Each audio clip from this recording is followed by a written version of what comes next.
Point Pleasant, West Virginia. In 1966, this town was besieged by a 13-month-long paranormal attack. Over 200 sightings occurred. The town was in panic. People were scared. A mystery that started with Mothman. It looked like a cross between a man and an alien with wings. Run! Became more horrifying than headlines ever revealed. You had Mothman. You had UFOs, but then you had animal and cattle mutilations going on. And then you had Men in Black. One man tried to put the pieces together, searching out the evil that had residents fearing for their lives. Most of them were just bewildered. There were a few who were very afraid to go out of their house at night. It would deliver him to the very brink of terror. I began to see them myself. It was beyond imagination. For the first time, the actual story behind one of the most popular accounts of the true paranormal. John Keel's The Mothman Prophecies. Keel's personal investigation in Point Pleasant revealed.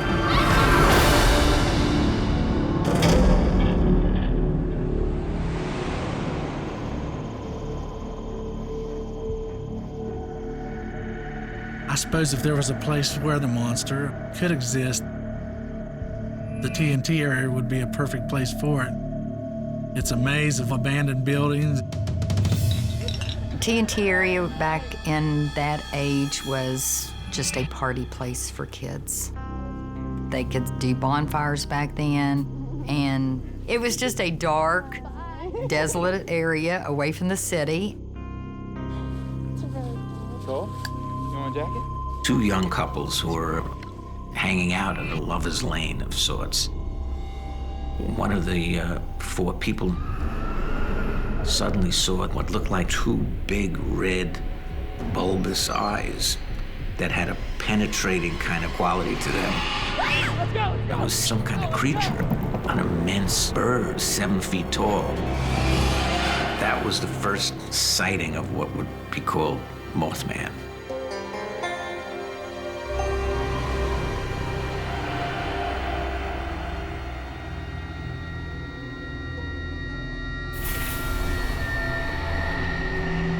In West Virginia, where the Ohio and Kanawha River cross, sits the small town of Point Pleasant.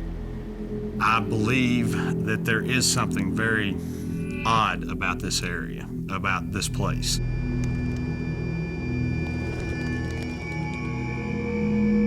I also believe that a lot of the people that come from here, there is a dark cloud over them, no matter where they go. I don't really know why everything is attracted to Point Pleasant, but Point Pleasant has had its share at times of a lot of bad things happening. From November 1966 until December 1967, a string of bizarre monster encounters plunged this quiet industrial community into the grip of terror. Straight into this town-wide panic stepped a man with a lifelong quest to understand the mysterious. As a teenager in the 1940s, John Keel heard radio reports about flying saucers. The question, ladies and gentlemen, is do they exist? It captured his imagination. Keel would grow up to be a writer, still fascinated with stories of the supernatural. Keel's desire and passion was to kind of understand, the universe around him, and especially when it comes to fringe phenomena. In the mid-1960s, concern over UFOs and extraterrestrials had gone mainstream. Americans wanted to know the truth about what was out there. Investigating UFOs put John Keel on the road in 1966, heading from New York City into the rural South. He got an assignment from Playboy magazine. He went up there. He started investigating it. He would interview people who had claimed either they saw UFOs or they were approached by aliens. And he didn't dismiss what they said out of hand. He would listen to what they said. And so in that respect, I think he was the first really thorough investigator of UFOs.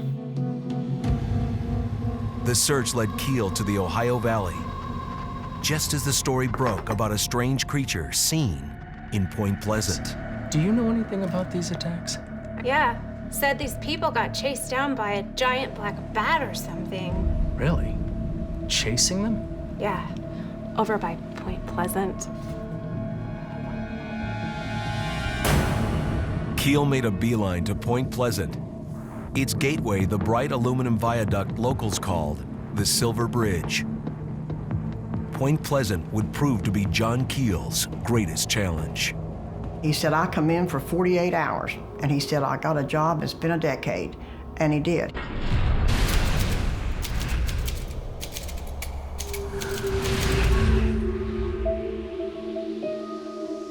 Five reports so far. 5, really? Yeah. The first thing John does when he gets to West Virginia is immediately Can I help you, fella? go to the local police I'm a journalist. I'm from New York City. to show his credentials so that they wouldn't think he was a total nut. My name is John Keel. Because, as you know, the UFO field is riddled with total nuts. I was hoping to do some writing about the sightings that have been reported around here. So you're here to make us look like fools. Take it easy, Jim. Why don't I take responsibility for this gentleman while he... Keel found a collaborator in Mary Hyre, a reporter that had already written about the strange sightings. Okay, Mary. I would say because Mary was well-known and well-liked, that's when a few people opened up their eyes and paid attention to what was going on. You seen yesterday's paper? Not yet. I think they thought by Mary reporting it and knowing a few things about it made it more real to them. She knew everybody in town. And by teaming up with her, I think he was able to be accepted much more readily than he would if he was an outsider. There's something going on here. How about you and I? We figure out what it is. And they began to investigate the phenomena as a team. Over the next few weeks, the dark-winged creature was seen again and again. There were hundreds of sightings, all even up and down the Ohio River.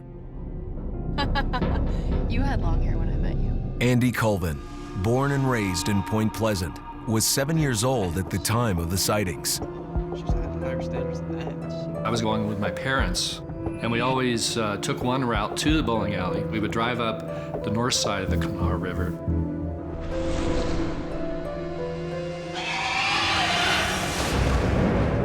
At the time, I thought I had conjured it up in my mind. Dad? Mom and I are talking. I saw Mothman flying behind our car. Dad, look behind us. It's a huge... You want a ball or not? I'll turn us right around. And it veered off. Jeez, what was that? And over the carbide plant. It was a very strange time. There was a very oppressive thing going on.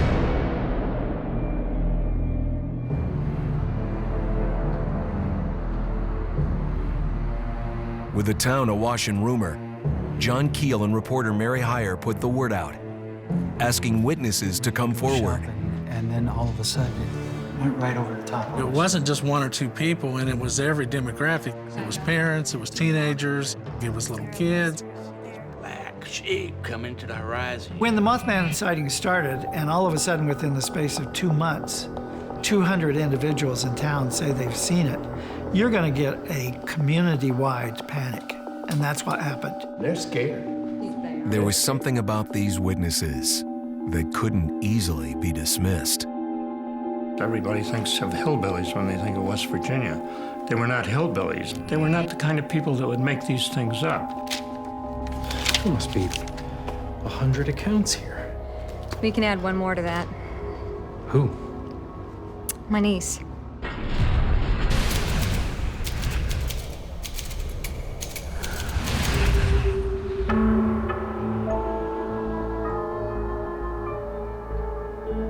Together, John Keel and Mary Hyre went to interview Mary's niece, Christine, about her encounter. How you doing, sweetie? John Keel reported that No, turn the lights off. she was suffering from eye burn. Very similar to something that someone would suffer if they looked at a welding torch without goggles. Christine, this is my friend, Mr. John Keel. A week earlier, 18-year-old Christine was on her way home from work. I was driving home by the old golf course. Something just whooshed across the windshield.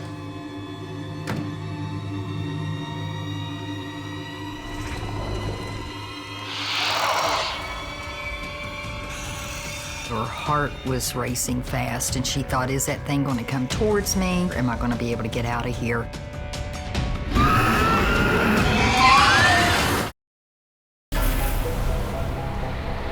In 1966, in Point Pleasant, West Virginia, journalist John Keel stumbled into a town in full panic, terrorized by a series of mysterious encounters with a winged monster called Mothman. When Hollywood made a movie of Keel's account, the story was changed. The actual events in Point Pleasant were far stranger. There wasn't anybody that didn't know somebody in town that had seen Mothman. That's a highly concentrated pool of sightings and of eyewitnesses. One of the first to report a Mothman encounter was the niece of local reporter Mary Hyre. When Keel found her, the young woman was traumatized, her eyes severely burned. I was driving home by the old golf course. She was working down at a little Chinese restaurant that we had, and she was going home. And in the open area where a golf course sits now, she said that she saw this figure. Something just whooshed across the windshield.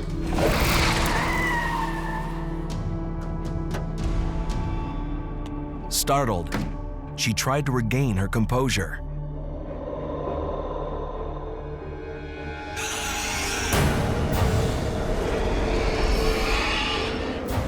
Her heart was racing fast, and she thought, is that thing going to come towards me? She described the eyes as being glowing red, almost like bicycle reflectors. It was so overpowering to her.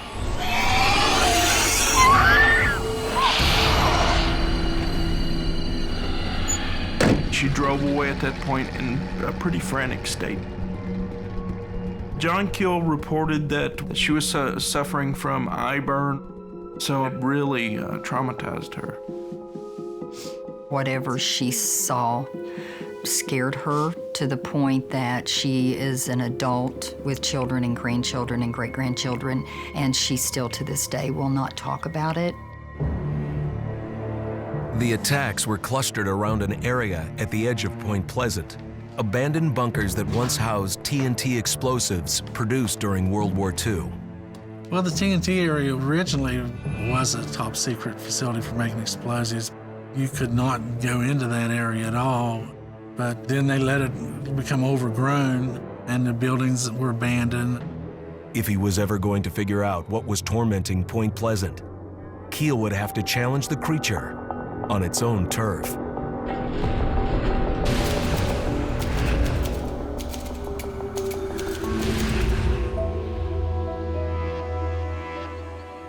John Keel and Mary Hyre went to the TNT bunker area with a group of around 5 people. It's just an old rusty building. You guys ready? I don't think I can do it. I'm scared. I'm with you. Let's go. Come on. All right. Evil or not, here we come. Y'all be careful.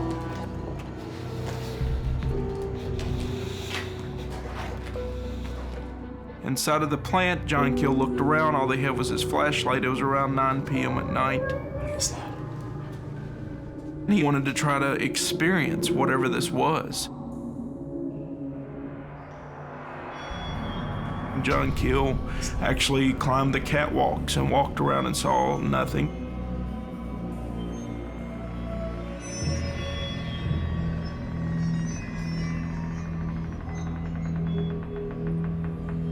When they were going to leave, she turned around and immediately became frantic.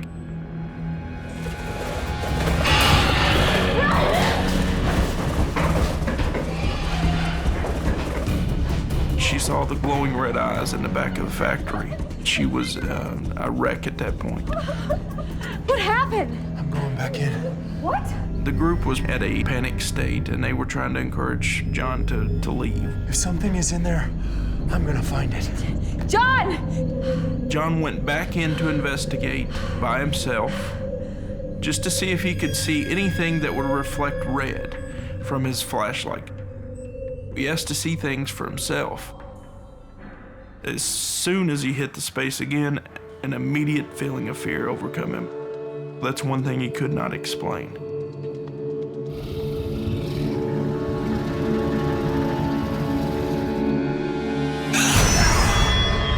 The people on the outside heard a very loud metallic noise.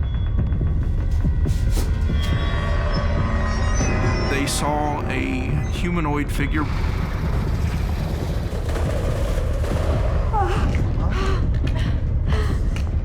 What happened?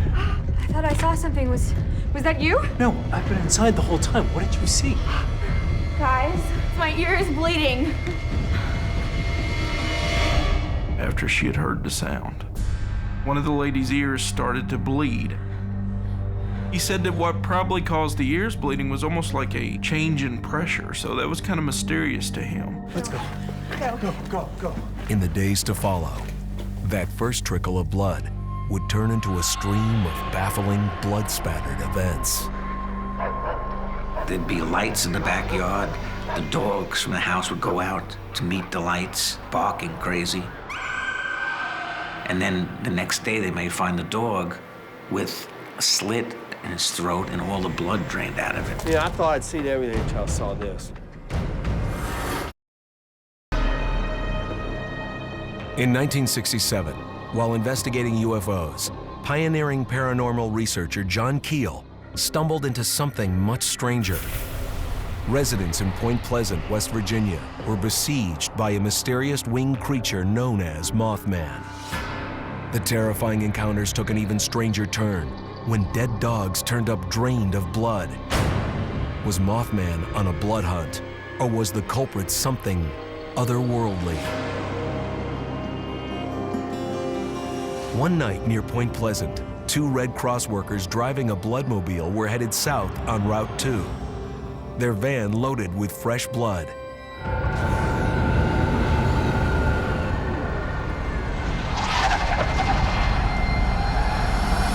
A bright flying craft forced them to stop. Oh my God, what is that?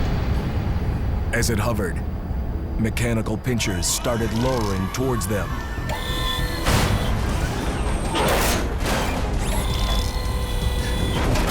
We gotta get out of here.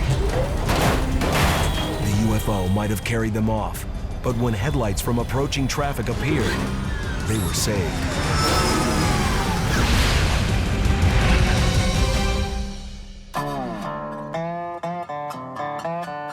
After Keel heard about the bloodmobile incident, he tried knocking on doors, searching for any resident that may have had a UFO experience. He was one of the first people to link what was happening up in the skies with what was happening on the ground. Yeah, I thought I'd seen everything until I saw this. Some cattle farmers in the area found cattle that had been mutilated. But mutilated is really not even a good word, because these were surgical precision. The blood was drained in a very, very specific and strange way. It's awful. It's like totally laid open. There's definitely something going on. Yeah. That was disgusting. It was hovering right above here, you said? Did you actually get a good look at it? Yeah, I did. And if you come over here at night, I mean, the lights are everywhere. You ought to come out here tonight. Seriously.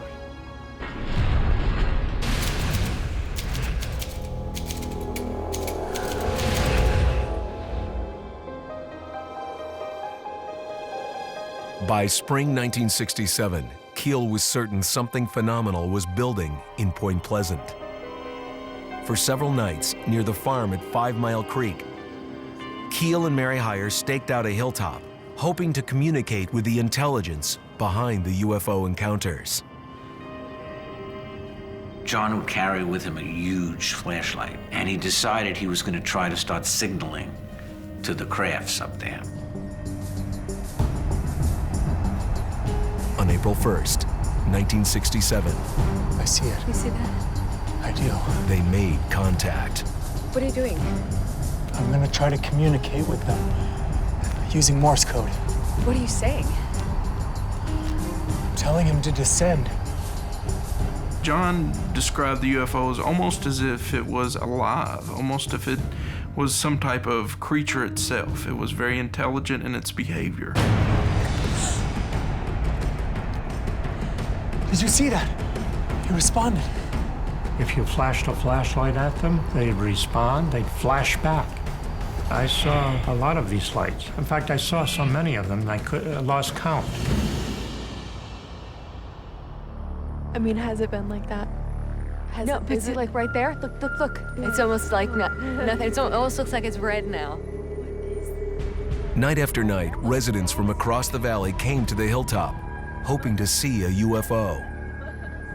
And many of them did. You see how bright it is? Weirdest damn thing I ever seen, man. I was real skeptical about UFOs. I didn't think that was real. I didn't think it was possible. Till my brother seen one. He said it was the brightest light he ever seen. I did spend a lot of time with Mary. She would say, let's go and see what we can see, and we would stay all night. She was hoping that whatever this was, that people would be fortunate enough to see it where she could write about it in more detail.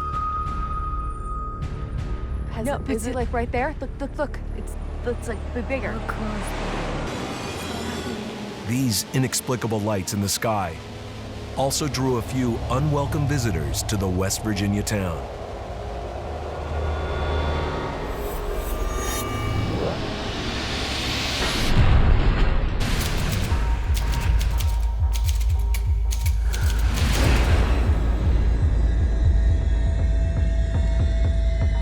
That spring, Point Pleasant locals began to see an odd assortment of outsiders in town, dressed in black.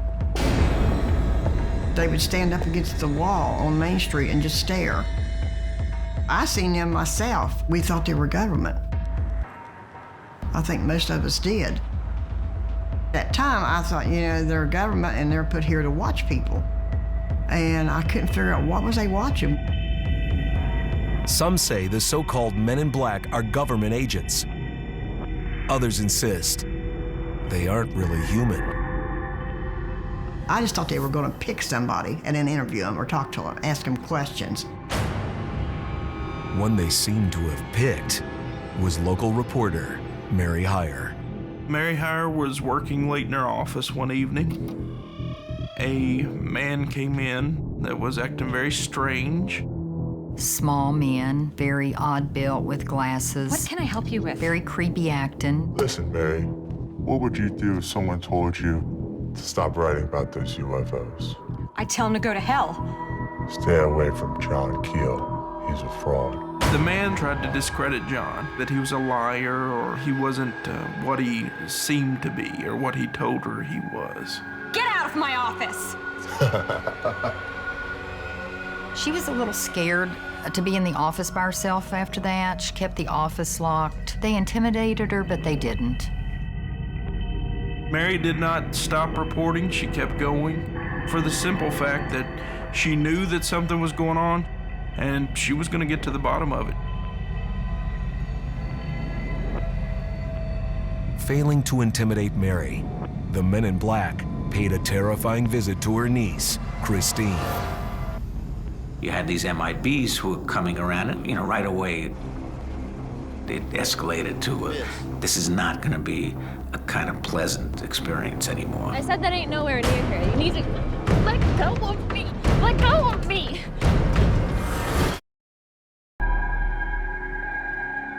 Point Pleasant, West Virginia. In 1967, a series of strange supernatural events unfolded. In that town, a lot of people were very scared. They wanted to know when the Mothman was going to reappear. Was it going to chase my car? Many residents were certain extraterrestrial visitors were watching from above. Then, an even more sinister presence invaded on the ground. Author John Keel and local reporter Mary Hyre teamed up to investigate. But by the spring of 1967, the investigators were growing paranoid, especially when mysterious men in black tried to kidnap Mary Hyre's niece. Miss, excuse me, miss. A black Cadillac pulled up with a man inside that was dressed in a black suit. The man in the car asked for directions to lure her closer to the vehicle. I said that ain't nowhere near here. You need to let go of me. Let go of me. She was very frantic. It really traumatized her. She actually hid in her bedroom, and she didn't know if this man had followed her or not.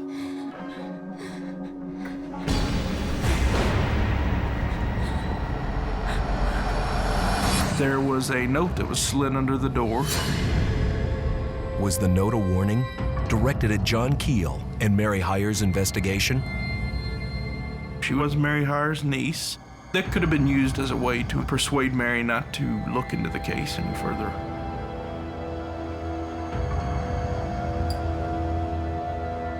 During John's investigations, after the Mothman sightings, there were sightings of men in black, there were disappearances. He was kind of like looking over his shoulder and wondering if that car that's going through town is somebody investigating him.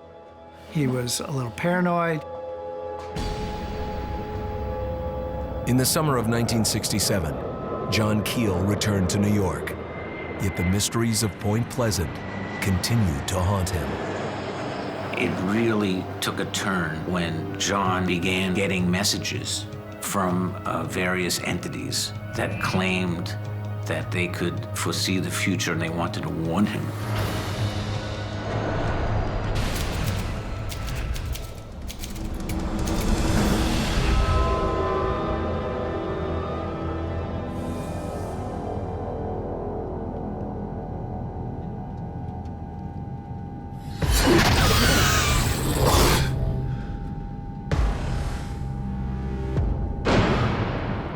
Physically in danger because there were times when these men in black would start following him.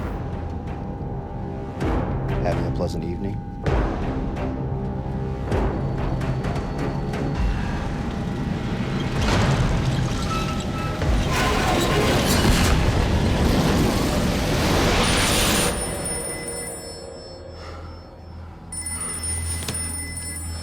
At the same time, as this is happening, the situation at John's house is going crazy. The phone will ring, he'll pick it up, he'll hear bizarre, high-pitched noises.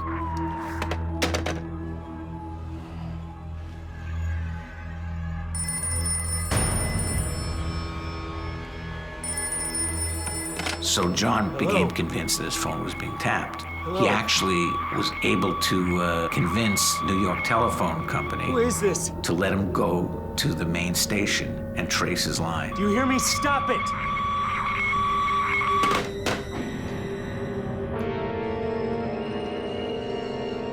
He was a targeted individual for harassment.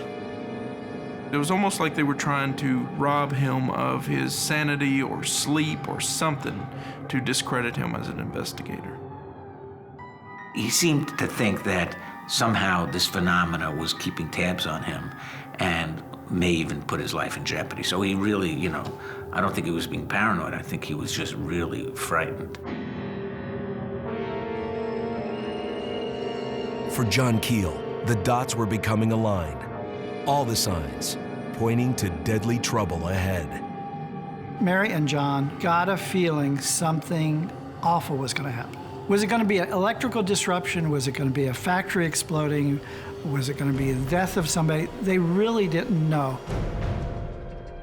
And I suspected they knew what I knew, that something was going to happen. I didn't know it was the bridge.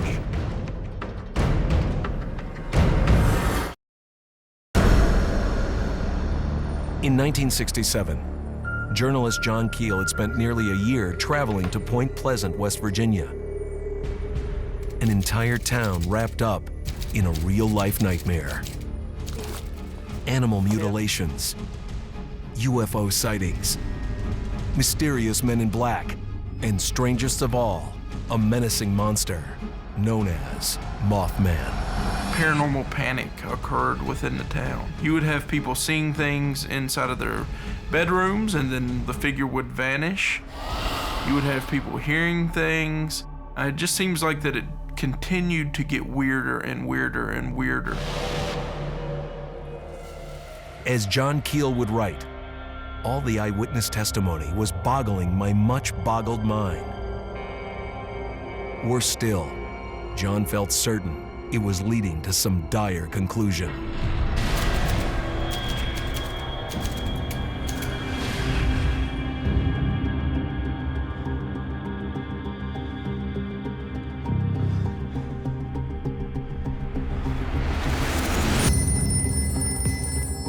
I was planning to go back down to West Virginia in December of that year. Who is this? And I had repeated phone calls warning me, don't go. Stop calling me. Do you hear me? Stop it!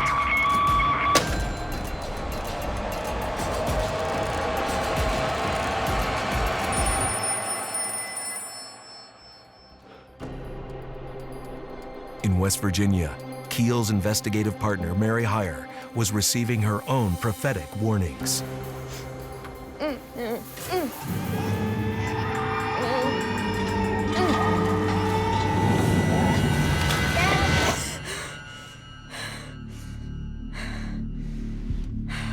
In the fall of 1967, she would tell me about having dreams, and they were fairly frequent, about a baby crying. She would wake me up. Did you hear that baby crying? It was at the end of the bed. And I would say no. And she was like, wow, it was just really real. Mary started having nightmares about this awful thing happening. She saw Christmas packages floating in the Ohio River. And she's the one that got closest to really predicting it.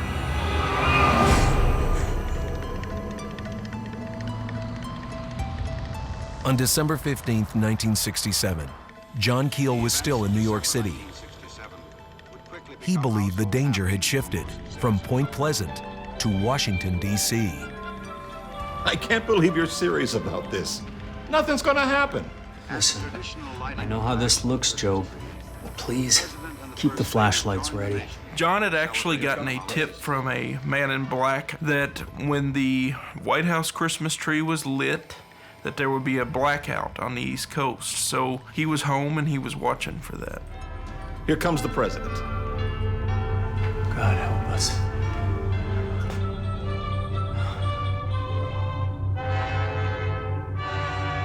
Johnson hits the switch and nothing happens. And John is great. That's fantastic. Oh my goodness, Joe. I told you we'll be fine. And then there's a crawl on the bottom of the screen. We interrupt this program for a special bulletin. A bridge laden with rush hour traffic has just collapsed at Point Pleasant, West Virginia. In Point Pleasant, the nightmare was only getting worse. That's Silver Bridge. Mary. By 5 p.m. that evening, the Silver Bridge at Point Pleasant was jammed with rush hour traffic. Many families were taking care of Christmas shopping across the river. What occurred is at one end, the red light froze. At the other end, there was also a red light. So the bridge started filling with cars that could not move. And all of a sudden, I-bar number 13 broke and the bridge collapsed.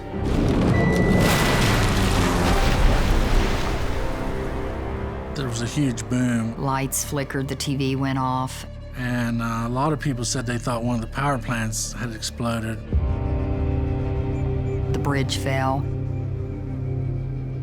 I just remember me and my mom crying horribly because we thought my Aunt Mary was on it. My mother was right beside the bridge the day it fell, and when she ran out through the flood wall, she told me all she could see were cars and Christmas gifts floating in the river.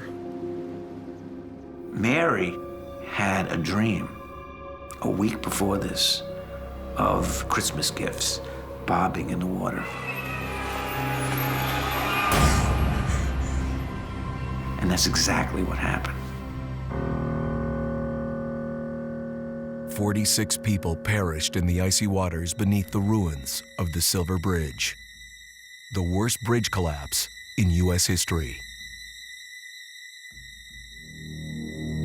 One car had a mother and her 2 children in it. One 6-year-old little girl was never found.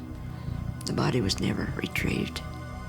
It was just hard to talk about it, just so sad.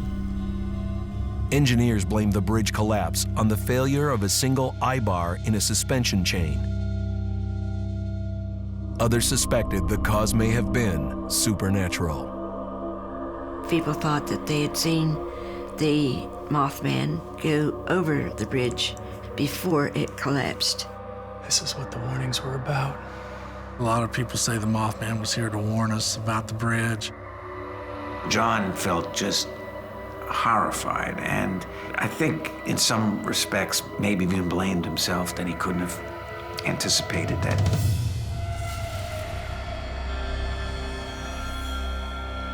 John Keel and Mary Hyre remained friends and continued to correspond until her death in February 1970.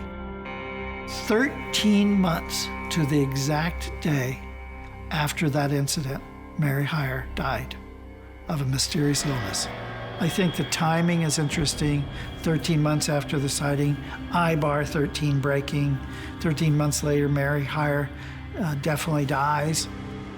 I really, in my heart, believe Mary was scared to death, frightened to death, because she didn't live very long. She was only 56 when she died, and it had something to do with this. What John Keel began searching for in Point Pleasant, others have come along to investigate.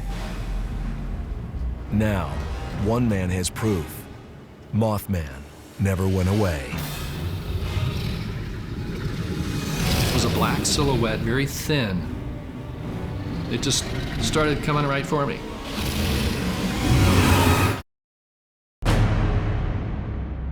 For many in Point Pleasant, West Virginia, the mystery of Mothman ended abruptly on December 15th, 1967, when the Silver Bridge collapsed, killing 46. Decades later, new sightings and encounters continue to take place. One of the misconceptions is that after the collapse of the bridge, all of the Mothman sightings stopped, and that's definitely not true. There's 1 or 2 sightings every few months.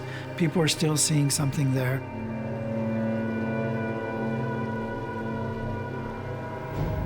Andy Colvin grew up in Point Pleasant, hearing the legend of Mothman. At the age of 7, from the back of the family station wagon, Andy caught a glimpse of the strange winged phantom. He never forgot it. When I was a child, we didn't call it Mothman, we called it the bird. And then in 1993, I saw this book by John Keel, Mothman Prophecies. I was like, what is this? And I read it, and I'm like, well, that's the bird. He's writing about the bird, and it just blew me away. And I really started becoming more interested in the topic then. Recently, Andy and 2 friends went back to Point Pleasant to investigate the truth. We felt the pressure change. The crickets stopped chirping. It felt very cold. This was a 90+ degree night. Suddenly we're shivering. Out of nowhere, a curtain of light began to form. That's when we saw a shimmering curtain.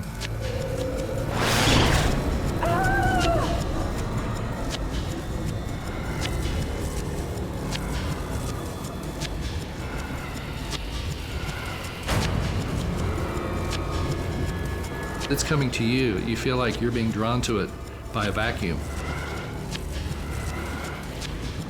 We saw shimmering, wispy beings in front of us in this curtain, this shimmering curtain, examining us from every angle.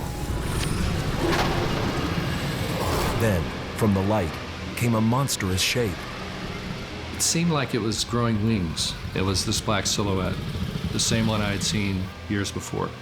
And I got the feeling that this was Mothman observing us.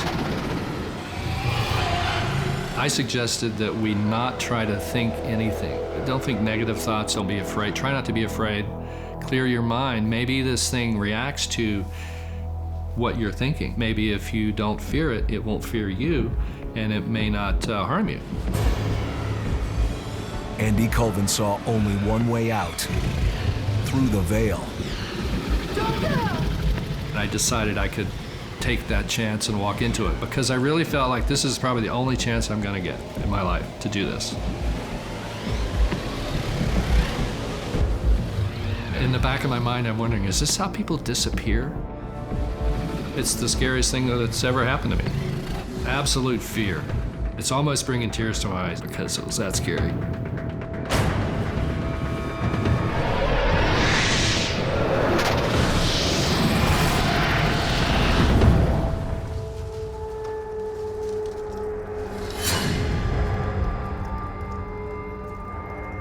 Somehow I was able to do it and survive, and I feel very lucky.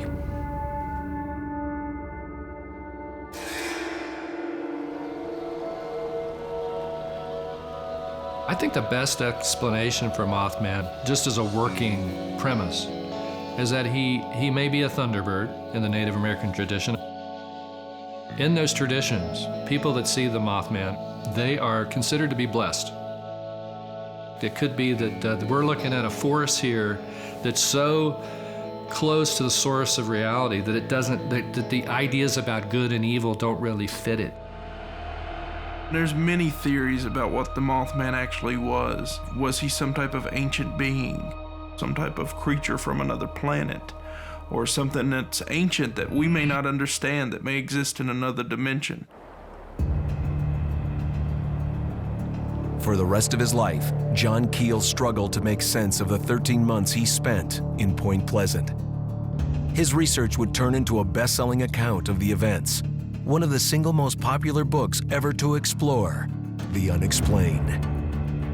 Keel dedicated the book to Mary Hyre and the people of West Virginia. John Keel's attempt to understand the monsters that plague Point Pleasant has inspired countless others to conduct their own search for hidden truths. The unknown is out there. The universe does not exist as we think it exists. And we don't exist as we think we exist.